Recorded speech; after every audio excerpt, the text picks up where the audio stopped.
आप चाहे love marriage करें या अरेंज मैरिज करें, उस इंसान को परखें पहले जी। परखने का जो मायना होता है, जो तराजू होता है, वो सिर्फ ये होता है, ये मेरा पर्सनल टेस्ट है। ठीक है। आप उस इंसान को उस हालात में डालें जो वो इंसान एक्सेप्ट नहीं करेगा। फॉर एग्जाम्पल, आदमी है, अगर एक आदमी को एक लड़की को परखना है तो उस लड़की के सामने अपने आप को कुछ ना दिखाए जी। कोई शो ऑफ नहीं कि पैसा है, गाड़ी है, प्रॉपर्टी है, कुछ ना दिखाए। वो ये बोले कि देखो मेरे पास कुछ नहीं है, क्या तुम अब मेरा साथ दोगे? जी। अगर वो इंसान जब आपके पास कुछ नहीं है तब आपका साथ देता है, तो जब आपके पास सब कुछ होगा वो वहां खड़ा रहेगा और वो डिजर्व भी करता है। वो डिजर्व भी करेगा।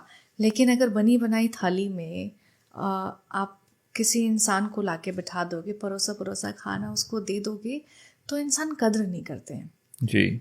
उस इंसान को परखो। अगर वो आपकी जो फेलियर्स हैं, आपके जो एक खालीपन है, उसमें आपका साथ दे रहा है, वहाँ पे किसी भी चीज़ को लेके अगर आप बात कर रहे हैं, आप अपने ओपिनियंस रख रहे हैं, वहाँ पे आर्ग्यूमेंट से ज़्यादा डिस्कशन है, जी। वो इंसान सही है। जी। वो अपने आप को सही बताने के लिए जो इंसान हर हद तक गुजर जाते हैं ना, वो इंसान कभी सही नहीं होते हैं। आप इंसान को परखें, तो चाहे वो लव मैरिज हो चाहे अरेंज मैरिज हो, क्योंकि अगर इंसान गलत निकल गया ना तो ये दोनों मैरिजेस नहीं टिकते हैं। शादी बहुत बहुत प्यारा डिसीजन है और बहुत संजीदा है। आपको सोचना पड़ेगा कि आपको अपनी जिंदगी बितानी है उस इंसान के साथ एक छत के नीचे। क्योंकि कई बार शायद लव मैरिजेस में भी हम इंसान को परखने में गलती कर देते हैं। हमें लगता है कि हमने कई साल बिताए हैं इस शख्स के साथ, तो हम इसको जानते हैं पूरी तरह से, पर बाद में रियलाइज होता है कि नहीं, उतना नहीं जानता है। और इस दुनिया का सबसे बड़ा धोखा है कि मेरा वाला ऐसा नहीं है या मेरी वाली ऐसी नहीं है। सब वैसे होता है। इंसान की फितरत कभी नहीं बदलती, हालात होते हैं जो उनकी फितरत को सामने ले आते हैं। और कहीं ना कहीं इस बात से ऐसा भी लगता है कि खामियां हर किसी में होंगी। ऐसा कोई शख्स, अगर आप एक ऐसे शख्स के इंतजार में है जिसमें एक भी खामी ना हो, तो वो नहीं मिलता। खामियां हर किसी में है। अब शायद हमें वो पसंद करना है जिसकी खामियों को हम अपनाने के लिए तैयार हैं। तो ये तो बात हुई एक लड़की को परखने की। अब किसी लड़के को परखना हो तो कैसे परखा जाए, वो आप बताओ। तो मुझे ऐसा लगता है कि अगर एक लड़की को एक लड़के को परखना हो तो दो पैमाने हैं। पहले तो आपका लड़का सिर्फ तब आपके पास नहीं होना चाहिए जब उसके आसपास कोई नहीं है। जब उसके पास 100 लड़कियों की भीड़ है, जब 100 लोग उससे बात करना चाहते हैं और उस भीड़ को भी एक तरफ रख के वो आपके पास आए, आपसे बात करे, आपका हाथ पकड़े, तब वो आपका है। और आपका लड़का ऐसा भी नहीं होना चाहिए जिसे सिर्फ आपकी अच्छाइयों के बारे में पता है, तब वो आपका है।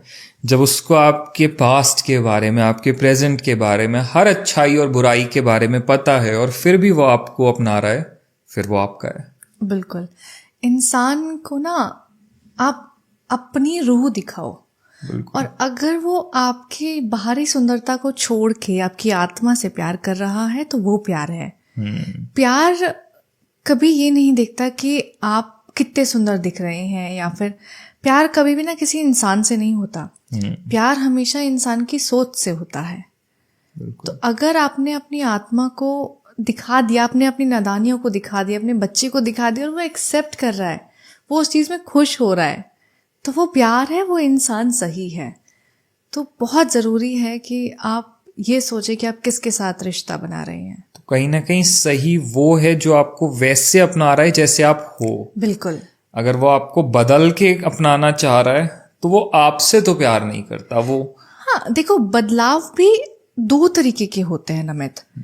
किसी इंसान को बेहतर बनाना, किसी की आदतों में बदलाव लाना, किसी की सोच में, ओपिनियंस को बदलाव लाना, किसी को नया नजरिया देना, वो अच्छा है। लेकिन तुम ऐसे मत करो, वैसे मत करो, इससे मत मिलो, वैसे मत जाओ, तुम ऐसे कैसे कर सकते हो, ये टॉक्सिकनेस होती है। अगर आपके आपके वजूद को बदला जा रहा है तो गलत है। बदलाव को देखना पड़ेगा कि वो कैसा है। जी। तो अभी बात हो रही है प्यार की। जी। तो आजकल का प्यार कैसा है? आजकल हर कोई कहता है मैं प्यार कर रहा हूँ। 8th क्लास का बच्चा बोलता है I am in love, college के बच्चे बोलते हैं हमसे ज्यादा कोई प्यार नहीं कर सकता। आजकल का प्यार कैसा है? आजकल का प्यार कम, दिखावा ज्यादा है। आजकल लोग दिखाना चाहते हैं कि मैं इसके साथ हूँ, ऐसे घूम रहा हूँ, वैसे रह रहा हूँ, मैं तो इधर शॉपिंग पे जा रही हूँ, ऐसी गाड़ी में बैठ रही हूँ। ये प्यार नहीं होता है। मैंने कहीं पढ़ा था कि अच्छा होता था कि पहले प्यार अंधा होता था, फिर उसने इलाज कराया, अब वो सब देखता है। अब सब देखता है, गाड़ी, बंगला, प्रॉपर्टी, पैसा, वो सब देखता है जी। और कहीं ना कहीं इसका एक वर्जन जो मुझे लगता है वो ऐसा है कि प्यार करते वक्त इंसान को शायद कुछ नहीं दिखता, ना पैसा दिखता है, ना कास्ट दिखती है। जब प्यार कर रहा है तब नहीं दिखता, पर जब शादी करता है तो सब दिखता है। तब फिर पैसा भी दिखता है, तब कास्ट भी दिखती है, तब स्टेटस भी दिखता है, तब पावर भी दिखती है। और उस वक्त पे जब प्यार से बात शादी की आती है, इसलिए शायद इतने रिश्ते टूटते हैं। बिल्कुल यार, रिश्ते टूटने की वजह यही है कि हमने ना उस इंसान से ज्यादा जो इम्पोर्टेंस दी है वो पैसे को और प्रॉपर्टी को दी है। कि अगर वो इंसान तुम्हारी ख्वाहिशें इसलिए पूरी नहीं कर पा रहा है क्योंकि कुछ उसकी रीजंस है, कुछ उसकी फाइनेंशियल सिचुएशंस है, तो तुम उस रिश्ते को खत्म कर देते हो। तुम्हारे लिए उस रिश्ते को छोड़ना आसान है, अपनी ख्वाहिशों को मारना बहुत मुश्किल है।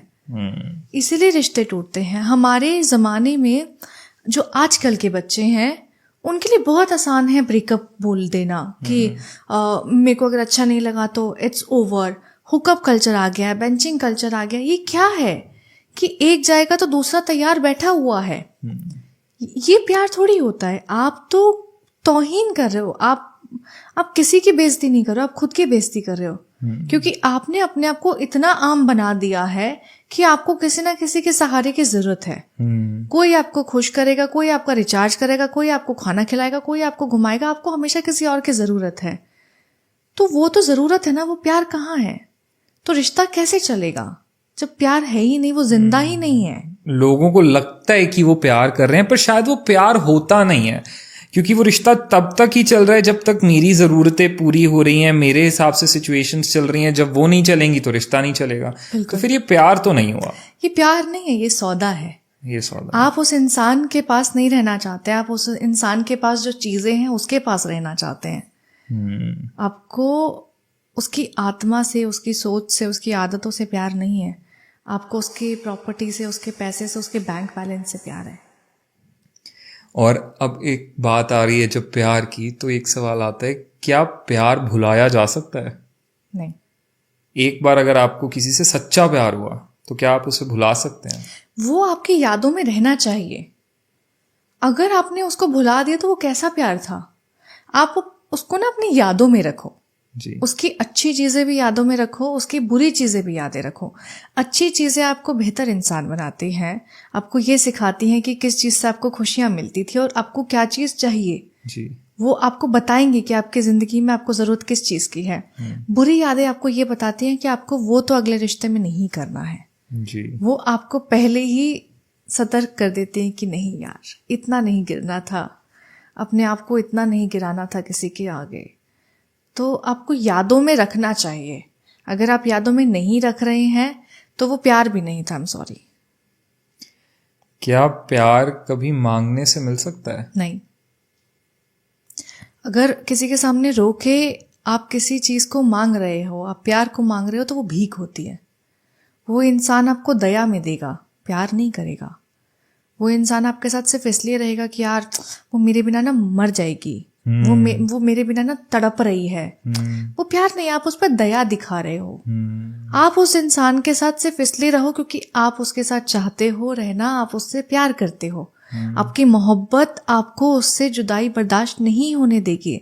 लेकिन एक इंसान के रवैये में ना जो एक बू होती है वो आ जाती है कि अब ये बदलाव है, कि ये इंसान बदल रहा है, इसका जो स्वभाव है वो बदल रहा है। वो आपको बू उसके रवैये में पता लग जाएगी। और जिस दिन आपको वो बू आने लग जाए ना, तो समझ लेना कि वो रिश्ता अब खत्म हो चुका है, वो मर चुका है, वो अंदर से मर चुका है। चाहे जबानी आपने कहा है या नहीं कहा है, वो मर गया है। आजकल आजकल देखते हैं कि बहुत मतलब लड़के लड़कियां एक दूसरे को इतने लंबे लंबे मैसेजेस लिख रहे हैं, रिक्वेस्ट कर रहे हैं, प्लीज़ मेरी ज़िंदगी से मत जाओ, मैं प्यार के लिए हाथ जोड़ रहे हैं, भीख मांग रहे हैं। क्या वो सही है? मैं मानता हूं कि जब आप अपने प्यार की बात आती है तो इंसान किसी भी हद तक जाने के लिए तैयार होता है और प्यार इंसान को उस हद तक ले आता है, पर क्या ये सही है? प्यार के आगे झुकना सही है, लेकिन अपनी सेल्फ रिस्पेक्ट को मारना गलत है। वो इंसान अगर आपके सामने झुक रहा है सिर्फ इसलिए कि वो रिश्ते में रहे या फिर कोई चीज़ गलत हुई है, उस रिश्ते को बचाने के लिए उस हालात के अकॉर्डिंग वो झुकाव हो रहा है, तो वो सही है। ठीक है, आप उस रिश्ते को बचाने के लिए झुक रहे हो तो अच्छा है, लेकिन अगर वो झुकाव आपकी रीढ़ की हड्डी में दर्द कर रहा है तो वो गलत है। आपके वजूद में, आपकी सेल्फ रिस्पेक्ट में कमी नहीं आनी चाहिए। घमंड और होता है, घमंड की बात होती है कि मुझे किसी की ज़रूरत नहीं है। सेल्फ रिस्पेक्ट की बात है कि मुझे तुम्हारी ज़रूरत है, लेकिन ये चीज़ इतना नहीं सहा जा सकता है। जी। प्यार एक जगह है, ज़रूरत एक जगह है, इज्जत एक जगह है। तो इज्जत को कायम रखना सिर्फ तुम्हारे हाथ में है। तुम खुद की इज्जत करोगे तो लोग तुम्हारी इज्जत करेंगे। तो ये बात करी प्यार की, साथ की, हर चीज़ की,